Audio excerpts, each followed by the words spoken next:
നമസ്കാരം.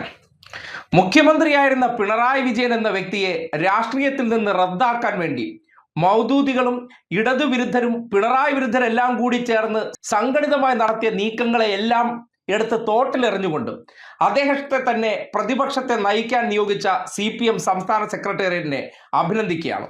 കാര്യം ഇപ്പോഴെങ്കിലും ഇമാതിരി നടത്തിക്കൊണ്ടിരിക്കുന്ന പ്രചരണങ്ങളുടെ ഉദ്ദേശം മനസ്സിലാക്കാൻ ചിലർക്കെങ്കിലും കഴിഞ്ഞല്ലോ.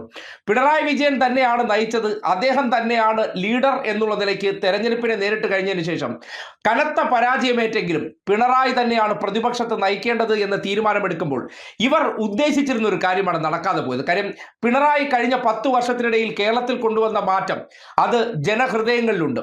അതിനെ മതപരമായിട്ടുള്ള കൺസോൾട്ടേഷൻ കൊണ്ട് അട്ടിമറിച്ചതിന് ശേഷം പിണറായി വിജയൻ ഈ രാഷ്ട്രീയത്തിൽ ഒന്നുമല്ലായിരുന്നു എന്ന് വരുത്തി തീർക്കാനുള്ള ഒരു ദുരുദ്ദേശം ഈ പിണറായി വിരുദ്ധരും ഒപ്പം തന്നെ ഈ നാട്ടിലെ മൗദൂദി വർഗീയവാദികൾ സംഘികളെല്ലാം സംയുക്തമായി ചെയ്തൊരു പ്രവർത്തനമാണ്.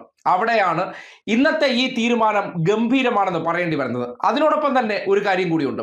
ഇപ്പോൾ പിണറായി വിജയൻ നയിച്ച CPM തോറ്റപ്പോൾ അദ്ദേഹത്തെ പ്രതിപക്ഷ നേതാവാക്കാതെ മാറ്റി നിർത്താതെ അദ്ദേഹത്തെ തന്നെ നയിക്കാൻ ഏൽപ്പിച്ചപ്പോൾ 2016 അന്നത്തെ പുണ്യാളച്ചൻ മുഖ്യമന്ത്രി 2011 മുതൽ 16 വരെ നയിച്ച അതേ വ്യക്തി അദ്ദേഹം തെരഞ്ഞെടുപ്പ് തോറ്റ ഉടനെ ഇവർ എന്താണ് ചെയ്തത്? ആ മുഖ്യമന്ത്രിയെ ചവിട്ടി മൂലയിൽ വെച്ചു. അദ്ദേഹം മരണാനന്തരമാണല്ലോ മഹാനായി കഴിഞ്ഞത്. മരിച്ച ആൾക്കൂട്ടം കണ്ട് അദ്ദേഹത്തെ പുണ്യാളച്ചനായി ഇവർ അവരോധിക്കുമ്പോൾ ഇന്നലകളിൽ ഇവർ ചെയ്ത പ്രവർത്തനം എന്തായിരുന്നു? മുഖ്യമന്ത്രിയായിട്ട് ഒരു തെരഞ്ഞെടുപ്പിനെ നയിച്ചപ്പോൾ പരാജയം വന്നപ്പോൾ അദ്ദേഹത്തെ കൈവിടുകയും അദ്ദേഹത്തെ രാഷ്ട്രീയത്തിൽ വട്ടപൂജ്യമാക്കി കളയാൻ അന്ന് കോൺഗ്രസ്സുകാർ തയ്യാറായെടുത്താണ് ഇന്നിപ്പോ പിണറായി വിജയൻ എന്ന വ്യക്തി അദ്ദേഹം എന്താണ് ഇടതുപക്ഷ രാഷ്ട്രീയത്തെ സംബന്ധിക്കുന്നിടത്തോളം മൂല്യമുള്ള വ്യക്തി, അദ്ദേഹം ചെയ്ത പ്രവർത്തനങ്ങൾ അതൊന്നും ഒരു തെരഞ്ഞെടുപ്പ് തോൽവി കൊണ്ട് നഷ്ടപ്പെട്ടു പോകുന്നതല്ല, റദ്ദാക്കപ്പെടുന്നതല്ല എന്ന തീരുമാനത്തിലേക്ക് എത്തുമ്പോൾ ഇന്നത്തെ ഈ പ്രതികരണം അത് CPM സംസ്ഥാന സെക്രട്ടേറിയറ്റ് എടുത്ത അതിമനോഹര തീരുമാനമെന്ന് തന്നെ പറയേണ്ടി വരികയാണ്. കേരളത്തിൻ്റെ പ്രതിപക്ഷ നേതാവായി സഖാവ് പിണറായി വിജയനെ ഏകണ്ഠമായിട്ട് സംസ്ഥാന കമ്മിറ്റി തീരുമാനിച്ചിരിക്കുകയാണ്. അഖിലേന്ത്യാ ജനറൽ സെക്രട്ടറി സഖാവ് MA ബേബി, സഖാവ് പിണറായി വിജയൻ, സഖാവ് A വിജയരാഘവൻ ഉൾപ്പെടെയുള്ള PV മെമ്പർമാരും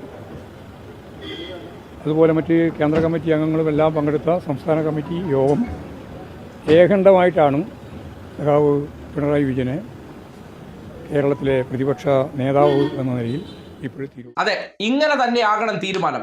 നയിക്കുന്നവൻ പരാജയപ്പെട്ടു പോയി കഴിഞ്ഞാൽ അതോടുകൂടി അവനെ ചവിട്ടി മൂലയ്ക്ക് വെച്ചിട്ട് പുതിയ ആളെ പൊക്കിക്കൊണ്ട് നടക്കുന്ന വലതുപക്ഷ രാഷ്ട്രീയത്തിന്റെ പല വേർഷനാണ് നമ്മൾ കണ്ടുകൊണ്ടിരിക്കുന്നത്. 2011 മുതൽ 16 വരെ നയിച്ച ഉമ്മൻചാണ്ടി 2016 പ്രതിപക്ഷ നേതാവ് പോലും അല്ലാതെ രമേശ് ചെന്നിത്തല പൊടുന്നനെ ആ സ്ഥാനത്തേക്ക് വരികയാണ്. അതുമുതൽ കേരള രാഷ്ട്രീയത്തിൽ അപ്രസക്തനായ ഉമ്മൻചാണ്ടി 2021 തെരഞ്ഞെടുപ്പിൽ രമേശ് ചെന്നിത്തല നയിച്ചു, തോറ്റു. അദ്ദേഹത്തെയും ചവിട്ടി മൂലയിലിരുത്തി. പിന്നീട് അതാ പുതിയ ഒരു യുഗപ്പിറവി വരുന്നു എന്ന നിലയ്ക്ക് VD സതീശനെ കൊണ്ടുവരുന്നു. VD സതീശൻ ഈ നാട്ടിൽ പ്രതിപക്ഷ നേതാവായിട്ട് വന്നതിന് ശേഷം കേരളത്തിലെ മുസ്ലിം വർഗീയ സംഘടനകളുമായി എല്ലാം കൂട്ടുകൂടി തനിക്ക് മുഖ്യമന്ത്രി കസേരയിലേക്ക് എത്താൻ സഹായിക്കണം എന്നൊരു ഡീൽ ഉണ്ടാക്കി. അതിലൂടെ അദ്ദേഹത്തെ ഇവർ വാഴിച്ച് ഇപ്പോൾ കസേരയിലേക്ക് എത്തിച്ചിട്ടുണ്ട്. എങ്ങനെ? ശരിയായ വഴിയിലൂടെയല്ല, ഈ നാട്ടിലെ മതേതരത്വം തകർത്തുകൊണ്ട്, ഈ നാട്ടിൽ മതവർഗീയത വളർത്തിക്കൊണ്ട് സതീശനെ അധികാര കേന്ദ്രത്തിൽ എത്തിച്ചെടുത്ത് പിണറായി വിജയൻ ഭരിച്ച 10 വർഷമെടുക്കുമ്പോൾ കേരളത്തിൽ സംഘപരിവാറിന്റെ വളർച്ചാ ശതമാനം കഴിഞ്ഞ 10 വർഷത്തിനിടയിൽ 14% നിന്ന് 11% കുറയ്ക്കാൻ കഴിഞ്ഞു എന്നുള്ളത് ഇന്ത്യയിൽ മറ്റൊരു നേതാവിനും ഇല്ലാത്ത നേട്ടം തന്നെയാണ്.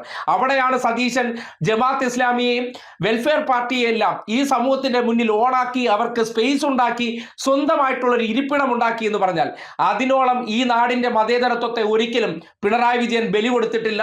ഈ നാടിന്റെ മുന്നോട്ട് പോക്കിന് ഏറ്റവും മികച്ച സംഭാവനകൾ ചെയ്ത് എവിടെ തിരിഞ്ഞു നോക്കിയാലും ഈ നാടിന്റെ മാറ്റങ്ങൾ എന്താണെന്ന് ഓരോ വ്യക്തിക്കും അനുഭവിച്ചറിയാനും കണ്ടു മനസ്സിലാക്കാനും കഴിയുന്ന രീതിയിലേക്ക് കേരളത്തെ മാറ്റുകയും കേരളത്തിന്റെ യശസ് ലോകത്തിന്റെ നെറുകയിലേക്ക് എത്തിക്കാൻ കഴിഞ്ഞു എന്നുള്ള നേട്ടം കൈവരിച്ച് പുറത്തേക്ക് ഇറങ്ങാൻ പോകുന്ന സന്ദർഭത്തിലാണ് ജമാഅത്ത് ഇസ്ലാമിക്കാർക്ക് കമ്മ്യൂണിസ്റ്റുകാരെ അധിക്ഷേപിക്കാനും അവർക്ക് വർഗീയ ചാപ്പ കുത്താനും സതീശൻ അവസരമുണ്ടാക്കി കൊടുത്തതിന്റെ പശ്ചാത്തലത്തിൽ ഒരു തെരഞ്ഞെടുപ്പ് തോൽവി ഉണ്ടായി. ആ തെരഞ്ഞെടുപ്പ് തോൽവിയിലൂടെ പിണറായി വിജയൻ എന്ന വ്യക്തിയെ കേരള രാഷ്ട്രീയത്തിൽ നിന്ന് അങ്ങ് മായ്ച്ചു കളയാൻ വേണ്ടിയുള്ള തന്ത്രങ്ങൾ, അതിനുവേണ്ടി കഴിഞ്ഞ തെരഞ്ഞെടുപ്പ് തോൽവി തൊട്ട് ധർമ്മടം മണ്ഡലത്തിൽ 6 റൗണ്ട് ലീഡ് ചെയ്ത അബ്ദുൾ റഷീദിനെ പോലെയുള്ള ചില വാണങ്ങളെ എടുത്ത് പൊക്കിക്കാട്ടിക്കൊണ്ട് പല പരിഹാസങ്ങളും നടത്തിയെങ്കിലും അങ്ങനെയുള്ള ചില വിമർശനങ്ങൾ കണ്ട് ഭയന്ന് CPM ഒരിക്കലും പ്രതിപക്ഷ നേതൃസ്ഥാനത്തേക്ക് പിണറായിയെ കൊണ്ടുവന്നില്ലെങ്കിൽ ആ ഒരു കാര്യം വെച്ചുകൊണ്ട് പിണറായി തീർന്നു തകർന്നു എന്ന രീതിയിൽ ആഘോഷിക്കാൻ വേണ്ടി കാത്തിരുന്നവരുടെ മുന്നിലേക്ക് പിണറായി വിജയനെ തന്നെ പ്രതിപക്ഷ സ്ഥാനത്തേക്ക് നിയോഗിച്ചുകൊണ്ട് CPM വളരെ കൃത്യമായിട്ട് ഏറ്റവും പവർഫുൾ ലീഡർ ആരാണ്, നയിച്ചവൻ തന്നെ പ്രതിപക്ഷത്ത് മുൻപന്തിയിൽ ഉണ്ടാകുമെന്നുള്ള സന്ദേശം കൊടുക്കുമ്പോൾ ഒരു കാര്യമുണ്ട്, നിങ്ങൾ കുഴിച്ച കുഴിയിൽ ചാടാൻ ഇടതുപക്ഷം തയ്യാറായില്ല എന്നുള്ളതാണ് ഏറ്റവും മികച്ച മറുപടി എന്ന് പറയുന്നത്. അത് തന്നെയാണ് ഏറ്റവും കൃത്യമായ തീരുമാനമെന്ന് നിസ്സംശയം പറയാം.